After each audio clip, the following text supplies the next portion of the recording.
you guys recommended me or suggested that I should look into the D-Day events from the Canadian perspective. So that's exactly what we're going to be doing today. I found this video about the Juno Beach landing. It's literally called D-Day from the Canadian perspective. So, yeah, let's just go ahead and get into it. It's the early hours of the 6th of June 1944. On a naval vessel sailing across the English Channel, two men ponder the consequences of a coin toss. Their regiment has been selected as one of the first assault units to storm a certain beach in Normandy to open a third front in a German-occupied Europe. And a simple coin toss has decided that the companies led by these two brothers-in-arms will be the very first to dash off the landing crafts and brave the enemy fire. But Charles and Elliot share more than the same uniform, they share the same surname. They are not just brothers-in-arms, they are brothers, period, and best friends as well. Major Charles Dalton and Major Elliot Dalton have accepted the cruel orders of fate. They will lead them into battle, possibly victory, or most certainly death. And they know that one of them, heck, probably both of them, will not return home. This is the kind of story that you might expect in a Hollywood blockbuster, with rugged yet humane heroes facing unsurmountable odds against the backdrop of an American flag waving in the wind. But this is not a movie script, this is history, and the Dalton brothers do not fight under a Stars and Stripes banner, but under a red maple leaf. This is the story of the Juno Beach landings, when Canada stormed the shores of Normandy.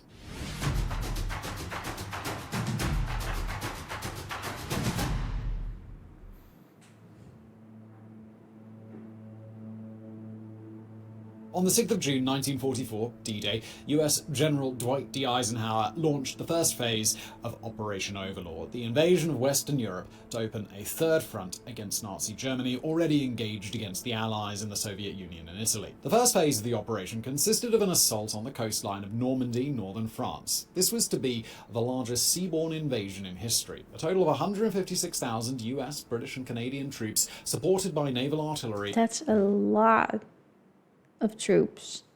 And airborne troopers who were tasked with storming heavily defended beaches to secure a coastal bridgehead. From there, the Allies could amass reinforcements and supply trains before pouring southwards to liberate France. The forces committed by Canada to the D-Day landings were smaller in comparison to the British and US troops involved, but it was a considerable contingent anyhow, especially in proportion to the demographics of the country. In total, 14,000 Canadian soldiers and paratroopers stormed Normandy, all volunteers from the 3rd Canadian Infantry Division and the 2nd Armoured Brigade. They were supported by 110 vessels of the Royal Canadian Navy, manned by some 10,000 sailors. From above, the Royal Canadian Air Force contributed with 15 fighter and fighter-bomber squadrons. The Canadians were to land on an 8-kilometre stretch of beach codenamed Juno, defended by 2 battalions of Germany's 716th Infantry Division. Juno Beach was sandwiched between Sword to the east and Gold to the west. Both beaches would be stormed by the British. Further to the west lay Omaha and Utah to be attacked by the United States. The objectives of the Canadians were to establish a bridgehead on Juno by neutralising German defences concentrated mainly around 3 towns. From east to west, these were Saint-Aubin, Bernieres and Courseulles. The latter expected to be particularly a tough cookie due to the presence of strong artillery batteries. After silencing these guns, the 3rd Infantry Division and the 2nd Armoured Brigade were to proceed up to 18 kilometres inland to secure the Carpiquet airfields and the railways linking Caen to Bayeux. The German defences along the Normandy stretch of the so-called Atlantic Wall were strong, but not as strong as they could have been. Operation Fortitude, an ingenious disinformation campaign, had convinced the German High Command that the Allies would attempt a landing in Calais with minor diversionary tactics in Normandy. The first phase of Operation Hold on, I might need to put on some subtitles because I feel like that helps me sometimes. It's going a little fast for my unnative English. Where is it again? Oh, there's no subtitles. Oh, English. Yeah, that's great. If I can just read with it. Let's continue. Kicked off on the 5th of June 1944 at 23:31 hours with an intensive aerial bombardment of the German coastal batteries. By 5:15 the next morning, the Royal Canadian Air Force Group and its allies had dropped 5,268 tons of bombs. That night, French resistance saboteurs, alerted by coded message on the BBC, launched more than 1,000 actions, sowing chaos and disruption behind enemy lines. At midnight, the recently formed 1st Canadian Parachute Battalion, commanded by Brigadier James Hill, kicked into action. The 1st Battalion was dropped north of Caen to secure the eastern flank of Juno Beach. Due to high winds and intense anti-aircraft fire, the 3 companies of the battalion were scattered across a much larger area than expected and lost most of their heavy guns. Nonetheless, they achieved their objectives. Company A captured an artillery battery in Merville, which directly threatened Juno, and Company B blew up a bridge in Robehomme. Company C apparently had pulled the shortest straw, as they had to neutralise their most formidable objective, a garrison at Varaville, protected by bunkers, trenches, and a 75mm anti-tank gun. Despite losing their own artillery, the men of C succeeded in storming the chateau, covering their assault with mortar fire.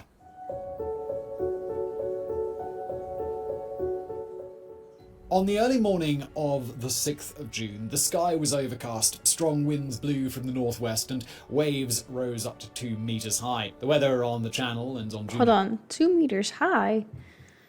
Beach was far from ideal, but there was no stopping D-Day, the beginning of the end. At 5:30 a.m, naval destroyers unleashed a barrage on the German coastal defences. Then the 31st Minesweeper Flotilla of the Royal Canadian Navy cleared the waters in front of Juno, laying lanes of buoys to indicate safe passage. Next, it was time for the men of the 3rd Division and 2nd Armoured Brigade to pour out over Juno's sands, carried by dozens of landing crafts or LCAs.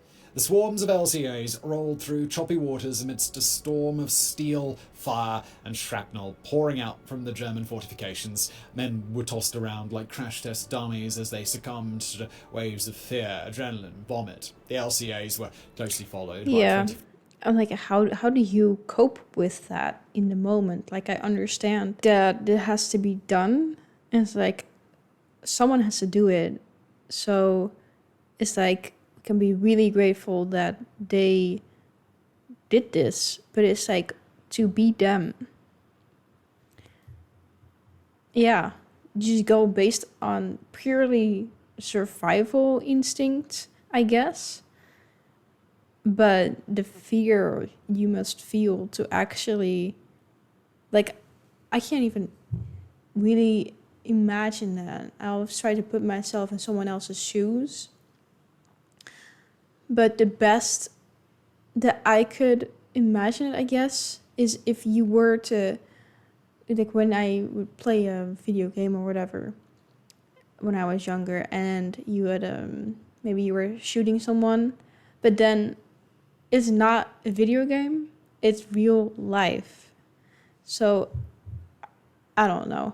Just war in itself is such a strange concept to me that unfortunately has happened, and I hope is not going to happen anytime soon. But I don't know, with the state of the world right now, but I don't know. I just wish there were more efficient ways. Like, why can't we do an online battlefield or something where no one has to get hurt?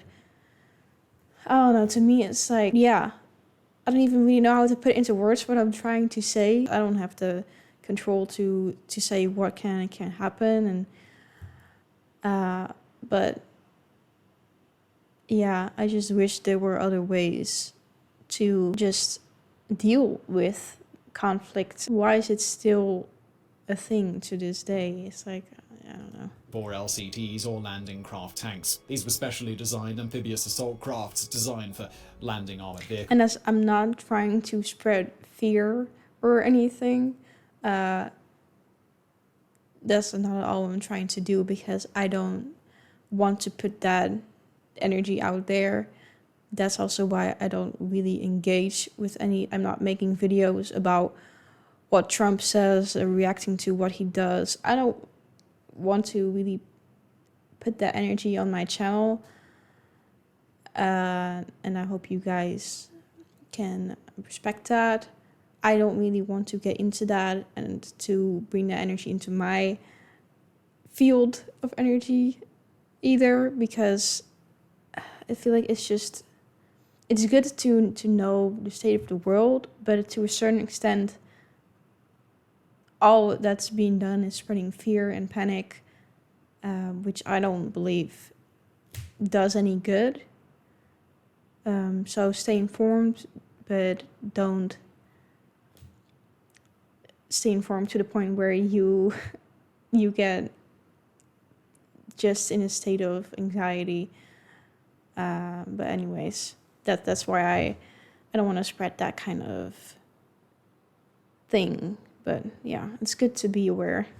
Not just any vehicle, but the duplex drive tanks, also known as DD tanks or Donald Duck tanks. These were equipped with flotation devices and propellers, which should have allowed them to negotiate the muddy shores and reach the beaches ahead of the infantry. At Juno, the 24 LCDs carried also 4 artillery regiments for a total of 96 guns with a caliber of 105mm. For 1 hour and a half, the artillery units pounded the German fortified positions at Saint-Aubin, Bernieres and Courseulles, offering covering fire for their friends on the LCAs as they reached the shore. The first unit to reach the shore were the troops of the 7th Infantry Brigade tasked with assaulting Courseulles. The German strongpoint stationed there was defended by 6 field guns, 12 machine gun pillboxes and fortified mortar nests. When the 7th landed, the high tide had submerged most of the German defensive obstacles, hiding them from view. As a result, 30% of the LCAs were destroyed or damaged. The men of the 7th pressed on nonetheless, losing almost 50% of their unit in the first waves of the assault. Despite the nighttime bombardment and the naval barrages, it seemed as though the Germans had maintained all their firepower. All they could do was run as fast as they could toward their objectives. 19-year-old Francis William Gordon later recalled the experience. That's crazy. Crawl and run and crawl and run. And one thing you couldn't do was stop on Juno Beach. If your buddies got hurt, you couldn't stop. You had to keep going. If you stopped, well, you were a dead duck too. So you had to keep going, which was a hard thing to do because the beach was something like ketchup. Oh my God, yeah. That's actually really disturbing, but we helping to imagine what it must have been like. Like, no, yeah. You don't wish anyone to go through that. Blood red the beach was. To make matters worse, the infantry was expecting support from the Donald Ducks, but most of the amphibious tanks were launched too far away from the shore. From that position, they could offer little cover. Many were even swamped by the tall waves. But where tanks and heavy artillery failed, the men of the 7th Brigade compensated with ingenuity, grit, and a bit of luck. Take the case of Lieutenant Bill Grayson, company commander with the Regina Regiment. While his company was pinned down by machine gun fire and artillery, Grayson managed to advance, taking cover behind a house facing the sea. From there, he took note that only one machine gun position stood between him and the strongest enemy artillery battery, the 88mm gun position. He also took note that the German machine gunner fired bursts at regular breaks. Taking advantage of the intervals, Grayson sprinted toward the pillbox and chucked a hand grenade through the aperture. The German inside managed to escape, zigzagging through a network of trenches toward the main pillbox, which serviced the deadly 88mm. Grayson gave chase, pistol in hand, and burst into the fortification. Taken by surprise and probably expecting a larger force, 35 German soldiers surrendered immediately to the lone Canadian gunman. Grayson was awarded the Military Cross thanks to this feat, which allowed the rest of his company to clear. That reminds me of Leo Major a little bit, where they thought it was a much larger troop, I guess you would say, and it was only one man. Strong point.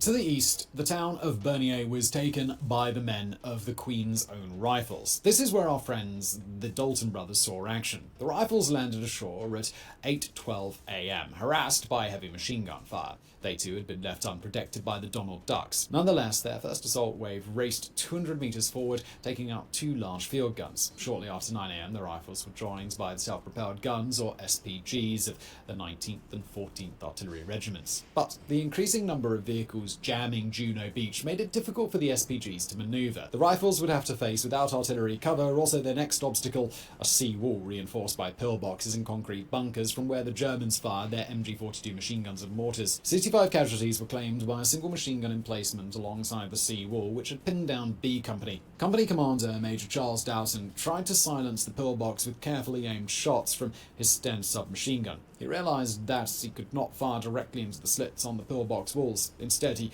climbed onto a ladder positioned against the sea wall. From there, he fired at an angle against the machine gun shields placed in front of the fortification, hoping that his bullets would ricochet inside the emplacement. The staring tactic seemed to pay off as the German gunners fell silent for a minute. Before Dalton could celebrate, a German officer stepped out of the pillbox and fired with his service pistol. The bullet perforated Charles's helmet and struck his head. Luckily, the slug glanced off his skull. After a medic bandaged him, Charles decided to take care of the machine gun position for good. Revolver in hand, he sprinted toward the enemy, running into the blind spot of the German gunner's vision. He managed to reach the back of the pillbox and tried the handle of the entrance door. Surprisingly, the soldiers inside had not bolted it shut. That sealed their fate. Dalton kicked open the door and fired his revolver, taking out the German gunners. For this action, Major Charles Dalton was awarded the Distinguished Service Order. While B Company was the bravery of these men. the sea-wall defences, A Company was also making progress under the commands of Charles's brother, Major Elliot Dalton. The spearhead of their attack was the squad led by Sergeant Charles Martin. Flanked by riflemen Bettridge and Shepherd, Martin took out an enemy machine gun nest before they encountered a barbed wire fence. Laying low, Martin threw his wire cutters to Bettridge and asked him to throw them to Shepherd. Shepherd was supposed to brave enemy fire to cut an opening in the barbed wire. With typical Canadian politeness, Shepherd shouted to Bettridge, "You tell him to himself. He's making more money than we are." He had a point. Martin decided to ignore the insubordination and cut through the fence himself, leading what was left of his platoon into the Bernieres train station. There, Martin's men faced a dilemma. Targeted by MG-42 volleys, they had to run to clear the area. But if they ran, they risked stepping on one of the many landmines. In a surreal moment, Martin's platoon decided to walk slowly across the station, praying that a bullet put them out of their misery before a landmine blew them to pieces. Somebody listened to Martin's prayers. Insane. Just as he stepped on the landmine, a slug pierced his helmet. By sheer miracle, he was not wounded, and the impact of the shot was so strong it knocked him out of the blast's way. After more than an hour of hard combat, the Queen's Own Rifles, reinforced by Quebec's Régiment de la Chaudière, broke through the German defences and entered Bernieres. With more than 60 killed in action, this was the single costliest engagement on Juno Beach.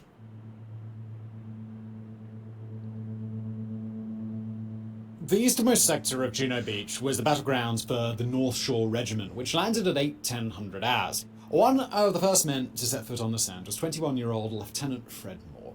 As soon as the doors of his landing craft swung open, he led his men into a mad dash towards the village of Saint-Aubin. As he recalled, they were surrounded by mortars falling, bullets and shells exploding, smoke everywhere. Somehow, through this rain of death, I reached the seawall. I lost several men before we reached it. But that was just the beginning of the carnage. In a predicament experienced by all landing parties, Moore's company realised that the preliminary artillery barrage had done little damage to the German defences. A fortified position by the seawall, still intact, was pounding the North Shore Regiment with 50mm anti-tank shells, MG-42 bursts and mortar rounds. The men in the Saint-Aubin sector, however, were luckier than their brothers in arms elsewhere on Juno, as they could count on close artillery support. They were supported by a 6-pounder anti-tank gun, 2-inch mortars, and later even by Donald Duck tanks and armoured vehicles of the Royal Engineers. The latter were armed with the devastating petard mortars, firing flying dustbin demolition rounds. The petards took out the 50mm gun emplacement and several pillboxes, but more German defenders seemed to pour out of nowhere. Later it was discovered that the fortifications at Saint-Aubin were supplied via a network of hidden tunnels. Eventually the Germans seemed to give up, and several white flags appeared on their positions. But it was a trap. As soon as the Canadians approached to take the enemy prisoner, they opened fire again. The Canadian armour moved in again, targeting the treacherous enemy. White flags appeared again later in the day, but as the regiment's historian wrote, the North Shore had had enough of that trickery and went in with bombs, cold steel and shooting. They inflicted many times the casualties the enemy had inflicted on them and cleaned out the place. The main positions had been overrun by 11:15. The North Shore Regiment poured into Saint-Aubin and proceeded to methodically mop up every last German soldier, an operation which was concluded only that evening. All the units landed at Juno Beach were moving inland by around noon that day. Now that the shores were cleared, the reserves of the 3rd Division were consolidating their hold on the bridgehead. We will not go into the details of the following actions of the Canadian Armed Forces in Europe, but we may cover them in the future if you let us know you want to hear that in the comments below. In brief, the Canadians distinguished themselves, fighting alongside their US and British allies in Normandy. They first endured violent counterattacks by SS Panzer divisions, which had been redeployed from Calais. After resisting the onslaught, the Canadians fought back again, pursuing the enemy out of Normandy. After 76 days of bitter struggle in northern France, the Canadians participated in the liberation of Belgium and the Netherlands before invading Germany. But That's what we saw in the videos that I reacted to earlier, or at least if you haven't seen it, they're on my channel if you want to watch. But I do know now about Canada liberating the Netherlands. Remain focused on the aftermath of D-Day itself and how it affected two of our protagonists, the Dalton brothers. After single-handedly taking out a German pillbox, Charles had been taken to a field hospital.